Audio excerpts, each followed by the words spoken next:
This is my review and installation guide for the Fogatti Etank 8.0. It's an 8-gallon emergency hot water tank, or at least that's what I'm going to use it for. I ordered it on Amazon Friday. It arrived by U.S.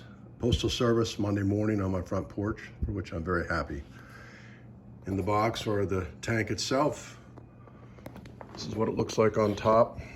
Some customers said it looked like their device had been used and the threads were messed up. These ones all look really good. Even on the pressure release valve, which is right here, everything seems to be in good shape. So I think I have a new one. Also coming with it are these items, the instruction manual in the center. On the left is a return label in case you need to send it back. There's instructions how to do that. On the right, the warranty policy. You can see what the warranty is right there.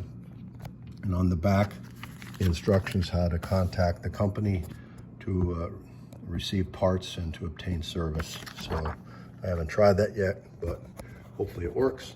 Also in the box, a pressure relief valve there on the right with its box, and then some hardware. It looks like that's probably a siphon hose in case you ever have to take it out. I'm guessing you use that to siphon the water out through the pressure relief valve hole. Also the mounting brackets. I see that they also put some mollies in there and some heavy duty screws in case you want to mount it on a drywall wall. I would not recommend that without a stud. I'll be doing something a little bit differently, but all told, with the water and the heater itself, which is 27 pounds, it's over 80 pounds when it's full of 8 gallons of water. So I would not recommend that procedure. I'm going to mount it into 2x4s into wood. This is the box. It comes with it. On the side, they tell you on the 2.5 and the 4 gallon what they permit you to use, or would basically service for you, how much of a family it would service. The 8 gallon is a sink and a shower, which is what I plan to use it for. We lose our power quite often, and this will run quite easily off my generator as well as my well pump at the same time. That's really one of the main reasons that I purchased this item, is to be able to accommodate both during power outages, run it off my generator. The install will come in a couple days. I will add to this video as soon as that happens. One thing I want to add, even at this point, one of the questions online that I had was how long is the power cord on this model. It is exactly 3 feet. Comes with the standard plug. You'll have to have service within 3 feet. They don't want you to extend it.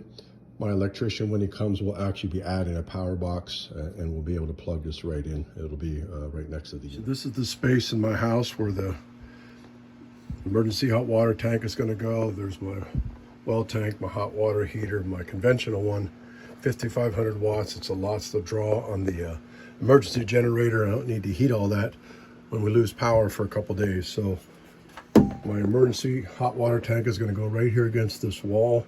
It's going to go below the shelf that I've had in here for other storage. And I know where the studs are. As I said earlier in the video, I'm going to mark this, and then I'm going to put a board across here to mount this hot water tank to. So I know that it's going into wood. It'll be held solidly.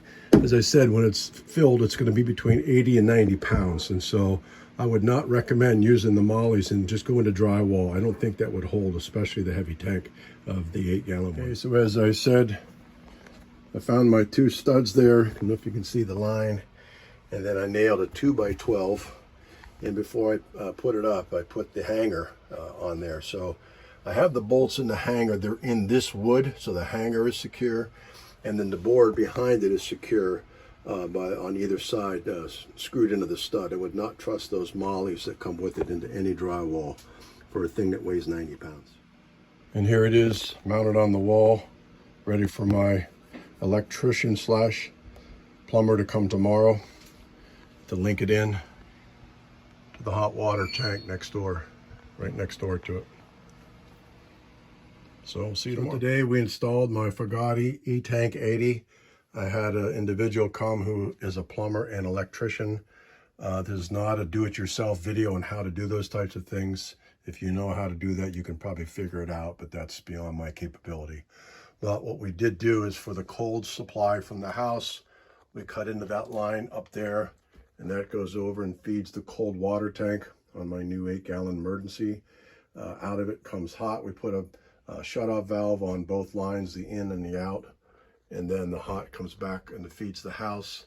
When I'm running on emergency power and the 8-gallon tank only, we put a valve on the hot water feed from the house tank so I can shut it off so I'm not back feeding into that tank that's not operating under generator.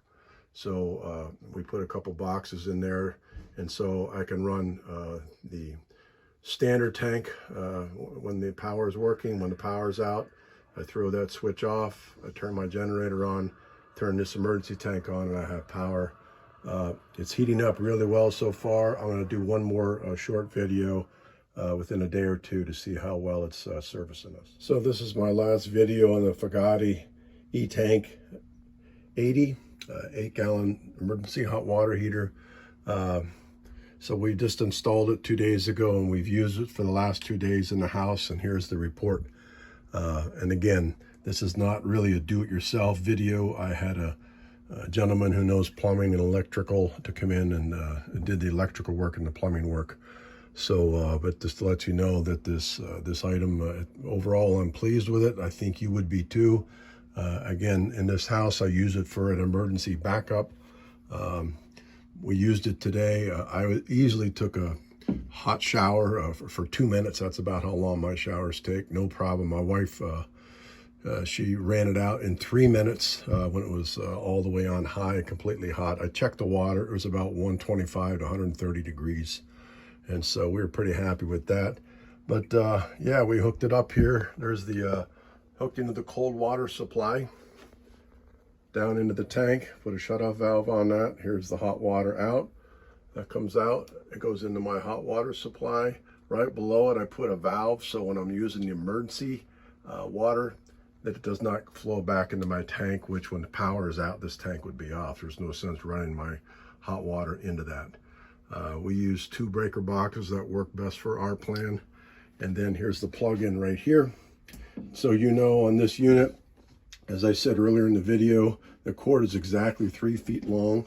And for what it's worth, it comes out of that side of the unit.